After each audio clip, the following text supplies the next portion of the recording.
जय हिंद दोस्तों, आपका अपने YouTube चैनल PSW आर्ट्स में स्वागत है। आज मैं लेके आऊँ आपके लिए एक नई वीडियो ज्योग्राफी से रिलेटेड 10th क्लास की, जो चैप्टर 3 है। इससे पहले मैंने 2 चैप्टर डाल दिए, आप प्लेलिस्ट में जाकर उनको देख सकते हो। ओके, अब शुरू करते हैं इस चैप्टर को। वाटर रिसोर्सेज, जल संसाधन जिसे हम कहते हैं, ये चैप्टर आपका बहुत इंपॉर्टेंट चैप्टर है। आपके बोर्ड के एग्जाम के रिलेटेड देखें अगर हम, तो आपको पता होना चाहिए। सबसे पहले बात करें अगर हम, ये मैंने ओवरव्यू दे रखा है इस चैप्टर का, कौन कौन से टॉपिक्स को डिस्कस करेंगे हम, आप स्क्रीनशॉट लेके उन्हें देख सकते हो।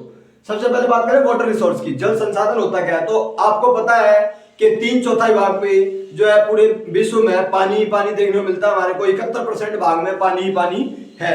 ओके, तो सारे चारों तरफ हमारे को जल देखने को मिलता है। चाहे नदियों की बात करें, चाहे झीलों की बात करें, चाहे नहरों की बात करें, चाहे समुद्र या महासागर, सब जगह हमारे को पानी देखने को मिलता है। लेकिन उसके बाद भी हम क्यों इसको डिस्कस कर रहे हैं कि जल संसाधन, वाटर रिसोर्स क्यों इंपॉर्टेंट है?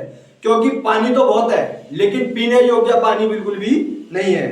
तो ऐसा माना जा रहा है कि तीसरा विश्व युद्ध भी शायद जो है, थर्ड वर्ल्ड वॉर जो है, वो भी पानी को लेकर हो। तो 2025 तक 20 करोड़ लोग जल की नितांत कमी झेलेंगे। अभी जो 2025 चल रही है, इसमें अंदाजा लगाया गया था ये कि इस साल तक कम से कम कुछ नहीं तो 30-40 करोड़ लोग पानी की कमी से पीड़ित रहेंगे। जल दुर्बलता और जल संरक्षण में प्रबंधन की आवश्यकता है। जल दिवस हम कब मनाते हैं? 22 मार्च का दिन जो है जल संरक्षण दिवस के तौर पर मनाया जाता है, 22 मार्च।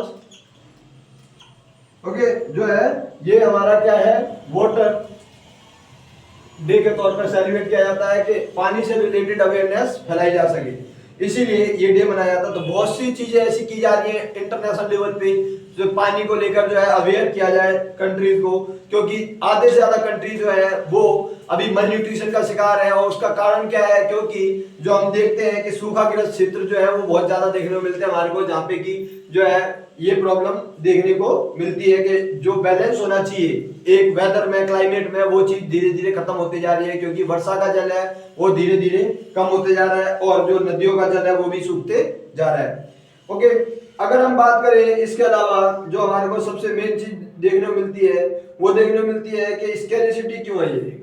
ठीक है, water scarcity and the need for water conservation and management. तो इसकी जरूरत क्यों पड़ रही है हमारे को, क्यों इसका ऐसा हम इंपॉर्टेंट मान रहे हैं कि हमारे को पानी जो है, पानी की कमी पड़ रही है, साथ ही साथ जो है इसको हमारे को किस तरीके से सेव करना चाहिए। तो बहुत सी MNC है, बहुत सी कंपनियां, जैसे हम बात करें, जो है पानी को लेकर अभी से सजग हो रही है। औद्योगिकरण और शहरीकरण बहुत ज्यादा बढ़ गया है, जिस वजह से पानी की कमी हमारे को आने वाले टाइम में देखने मिलेगी। अर्बनाइजेशन, इंडस्ट्रियलाइजेशन, जिसके कारण धीरे धीरे जो है वनों को काटा जा रहा है, और उसके कारण जो वर्षा का स्तर है वो कम हुआ है, और पानी की कमी हमारे को देखने को मिलेगी।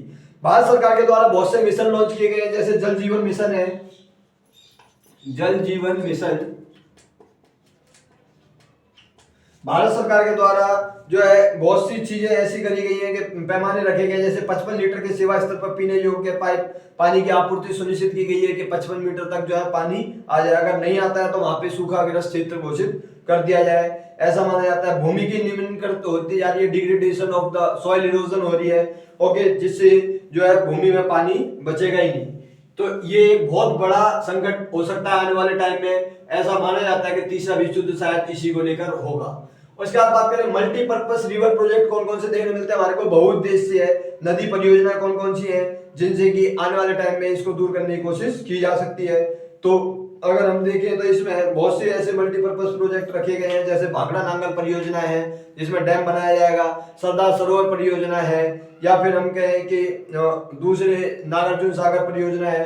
तो ये कुछ ऐसी परियोजना है जिनके कारण जो है पानी की कमी को पूरा करने की कोशिश की जा सकती है। जो प्राचीन भारत की बात करें अगर हम, ये जो दे रखा है hydrologic structure in the ancient India, तो प्राचीन भारत में जलीय कृतियां कौन कौन सी देखने मिलती है? तो गंगा, इलाहाबाद के नजदीक जो श्रृंगवेरा से गंगा नदी की बाढ़ के जल को संरक्षित करने के लिए जल संग्रहण किया जाता है। तो गंगा, यमुना, सरस्वती जैसे प्रयागराज में मिलती हैं। तो ये नदियां जो एक दिन, उसमें आपको पता है कि सरस्वती जो है वो नीचे की तरफ है, जो कि एक तरह से विलुप्त हो चुकी है पूरी तरीके से। धीरे धीरे बाकी नदियां भी विलुप्त होते जा रही हैं। या फिर यमुना की बात करें, दिल्ली में आपने देखा कि यमुना का जो पानी है वो एक जहर से भरा हुआ पानी माना जा रहा है कि हाँ, पॉइजन, पूरा पॉइजन हो रखा है उसके अंदर और कुछ नहीं है। अगर हम बात करें दूसरे क्षेत्रों में जो नदियां हैं वो धीरे धीरे जो है अपवित्र होते जा रही हैं। उसका कारण क्या है? क्योंकि लोगों के द्वारा प्रदूषण बहुत फैलाया जा रहा है। संस्कृति के नाम पर उनमें मूर्तियों का विसर्जन है, या फिर हम अस्थियों का विसर्जन कर लेते हैं, या फिर हम कहें कि बहुत सी ऐसी चीजें हैं जिनमें केमिकल मिक्स होता है, जो उनसे जलीय जीव जो है, जलीय जीवों को भी नुकसान पहुंचता है। जैसे गणेश चतुर्थी के दिन अगर हम बात करें तो गणेश चतुर्थी जो है, अगर गणेश चतुर्थी की बात करें तो गणेश चतुर्थी पे मूर्तियों का विसर्जन जो किया जाता है उनमें कई केमिकल मिक्स होते हैं जो कि पूरी तरीके से पानी को है जहरीला बना देते हैं। अगर हम बात करें भोपाल की, कृत्रिम झील बहुत सी बनाई गई है भोपाल में। दिल्ली में श्री फोर्ट क्षेत्र में जल की सप्लाई के लिए हौज खास तालाब बनाया गया। इस तरीके से जो है पानी की कमी पूरी करने की कोशिश की जाती है। हीराकुंड परियोजना, कुछ मैं परियोजनाओं के नाम बता दे रहा हूँ आपको। यहाँ पे कौन कौन सी परियोजनाएं चलाई गई हैं, जैसे भाखड़ा नांगल परियोजना,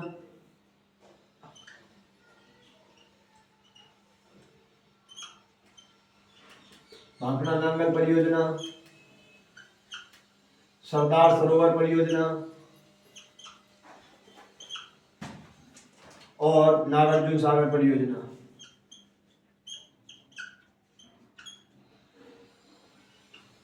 ओके, ये कुछ है जो मल्टीपर्पज प्रोजेक्ट रखे गए हैं।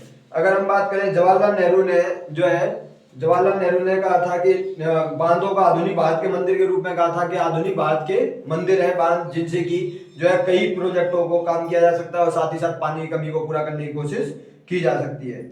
अगर हम बात करें बहुउद्देश्य परियोजनाओं का मकसद क्या होता है, तो एक उद्देश्य हासिल न करना बल्कि बिजली भी बनाई जा सके, साथ ही साथ पानी की कमी को भी पूरा करा जा सके और वहां पे डेवलपमेंट को भी जो है देखा जा सके। तो नदियों पर बांध बनाने का मेन मकसद यही देखने को मिलता है हमारे को। जो रिवर्स पर जो डैम बनाए जाते हैं उनका मकसद यही होता है। इसके अलावा हम बात करें नेक्स्ट टॉपिक हमारे को जो देखने को मिलता है वो है जो प्रधानमंत्री कृषि जो सिंचाई योजना चलाई गई थी प्रधानमंत्री, इसका उद्देश्य क्या था? इस कार्यक्रम के तहत खेत में पानी की वास्तविक उपलब्धता को बढ़ाना था कि खेती में ज्यादा से ज्यादा पानी का इस्तेमाल किया जा सके और बुआई योग्य क्षेत्र विस्तार करना के बुआई का जो क्षेत्र है वो ज्यादा से ज्यादा विकसित किया जा सके, खेतों में पानी के उपयोग की दक्षता में सुधार किया जा सके। ये इसका उद्देश्य था जो ये चलाई गई थी प्रधानमंत्री कृषि सिंचाई योजना।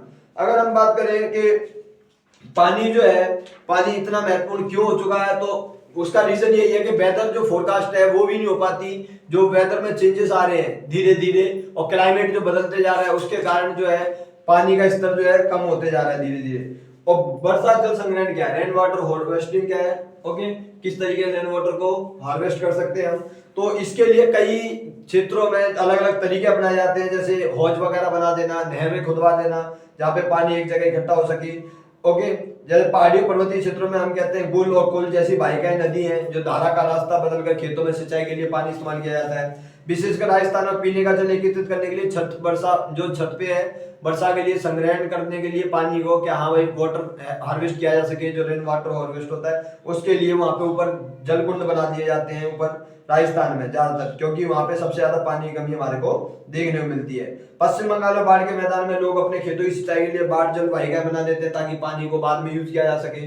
शुष्क और अर्धशुष्क क्षेत्रों में खेतों में वर्षा जल एकत्रित करने के लिए जो है मृदा को सिंचित करने के लिए क्षेत्र बना देते हैं। या राजस्थान के जिले जैसलमेर में अगर हम बात करें तो खादिम और अन्य क्षेत्रों में जोहड़ इसके उदाहरण है जहाँ पे ये बनाया जाता है पानी को हार्वेस्ट करने के लिए। और भूमिगत टैंक बना दिए जाते हैं, अंडरग्राउंड वाटर टैंक होते हैं जहाँ पे पानी को एकत्रित करके रखा जाता है, जिन्हें कहा जाता है टांका हुआ करते थे भूमिगत टैंक जिन्हें कहते थे। फलौदी में एक घर में 6.1 मीटर गहरा जो है कुएं के टाइप के खुदवा देते हैं जहाँ पे पानी हार्वेस्ट हो सके, मतलब बचाया जा सके। तो इस तरीके से पानी को बचाने के अलग अलग तरीके अलग अलग क्षेत्रों में अपनाए जाते हैं राजस्थान वगैरह में। और हम देखें कि पानी इतना ज्यादा इंपॉर्टेंट अब देखने को मिलता है तो इसके ऊपर चैप्टर भी रख दिए गए हैं, सिर्फ ये 10th क्लास की बात नहीं है। पानी को इतना ज्यादा महत्व इसलिए दिया जा रहा है क्योंकि आने वाले टाइम में जो है सबसे बड़ी जो जंग होने वाली है पानी को लेकर होने वाली है। आपको पता होगा कि अरेबियन कंट्री जो है वहां पे पेट्रोल बहुत है लेकिन पानी नहीं है, वहां पे पानी की कीमत 100 रुपए लीटर चलती है।